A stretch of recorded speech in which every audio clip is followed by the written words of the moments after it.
bigger I get, the weaker I get. This sounds kind of backwards in a world where we're taught to be bigger, stronger, more powerful, more individualized. But in Matthew 5, Jesus teaches us that the meek will inherit the earth. My therapist, who's also a pastor, let me know that meekness can mean power under control. My weakness, my meekness, my willingness to say, I don't got this, can do something extraordinary. Hi, I'm Andy Coomer, and today I want to take a break from discussing shame and encourage you in a different kind of message. There is power in weakness. There is power in surrender.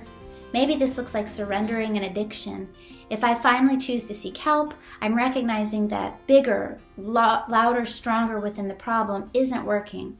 For me, I struggle with an addiction of sugar and caffeine. If I say to this addiction, I can control you, I got this, you have no power over me, I'm not really benefiting or making any gains just by speaking that message. But if I say, I confess to myself, my husband, God, that I can no longer pretend this isn't a habit of mine or that it's not an issue, I can immediately begin to take the power out of this addiction. Power in meekness, power in confession, that I don't have all the control. I've got to admit something else.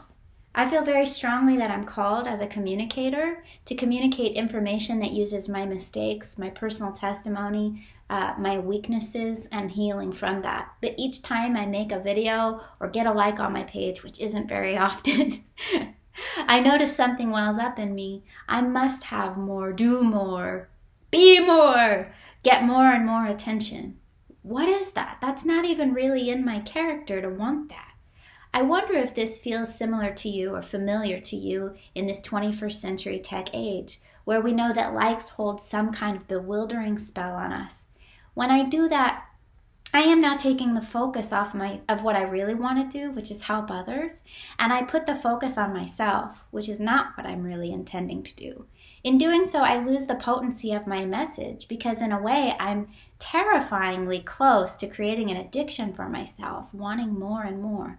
Maybe I receive a hit of dopamine with each like I get. Dopamine is the hormone that floods our bodies when something feels good. The dopamine says, give me more. It holds lots of power to addict us even to porn and things like that. But as I noticed what was happening in my thinking, I began to pray and tell God, I want him to be big and not me. There's power in that meekness and that weakness. I want his message to be what's heard, not mine. I want the potency of his message through me because he will speak greater and more healing things than I can any day. I don't want to be big. Big can ironically create weakness and insecurity as I lose sight of what's important. To me, this is why denial holds so much power and energy, where shining a light on the truth of my addiction, of my sexual behavior, of my drinking, of my eating, my lying, whatever it is, can change the course of the problem area. Light causes darkness to split. We see this empirically through our perspective, our vision. We see that light cuts out darkness. Today, I encourage you to notice where you're wanting bigger to take you, bigger and better. Is that helping or hurting you? Creating more or less of a sense of self-security? Creating more fear and self-doubt? Or more of a sense of self-mercy and love? This is about self-care, recognizing where I need to surrender and change my mind about the thing that I'm using to feel strong and empowered.